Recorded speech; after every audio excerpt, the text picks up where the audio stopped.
Hello people, Jacobo here. Are you tired of barely getting to the end game and you constantly get flanked or killed from behind? Then this video is for you. Today I will teach you a simple concept to get more kills, stay alive longer, and as a result win more games. It doesn't matter if your aim is godlike or on a potato level, this concept will definitely help you become a better player.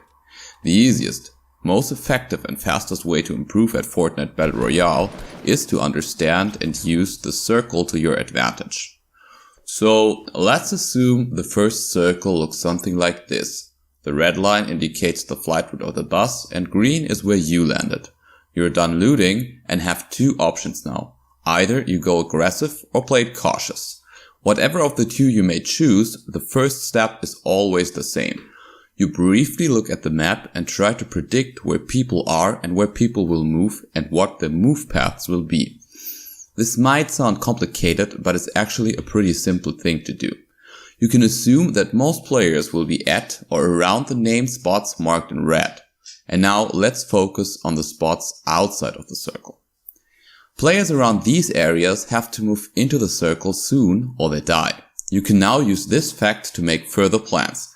You can either take the safe route to the side of the circle where there are very likely not many other players, or you can grab your balls and go search for some kills. That means in this case, if you're trying to avoid other players, you want to move to the right edge of the circle. But if you feel confident, you want to loot very quick and head early to the left edge of the circle. Whichever you may choose, it's very important to move close to the edge of the circle, since it's very unlikely that many other players from the middle of the circle move there as well, but it's a fact that people outside of the circle have to push to the inside and have to get past you in the process. This is where you can shine with your advantageous position. Let's jump to the second circle, assuming you took the safe route. Now things are getting a bit different. You know that all remaining players must be somewhere inside the blue circle, but it's way harder to predict where they are since the looting phase is over. One thing you can do from this stage on is to spot enemies that are already trying to build a fortress, people that are moving around searching for materials and ammo, and localize nearby gunfights.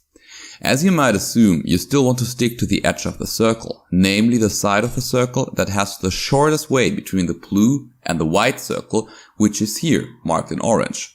You want to do that for a simple reason. It's way easier to get an overview over this area compared to the opposite side.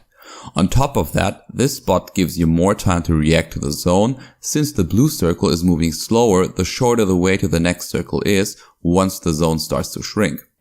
You can keep playing this strategy from here on till the end of the game. The pacing will just get faster the closer you get to the end game, and your awareness needs to be more precise the smaller the circle gets. But keeping this simple strategy in mind will help you place higher in your games and kill more players on your way.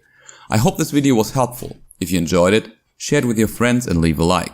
I'm trying to come up with 1 to 2 videos a week from now on, so stay tuned. And until then, I see you on the battlefield, you filthy maggots.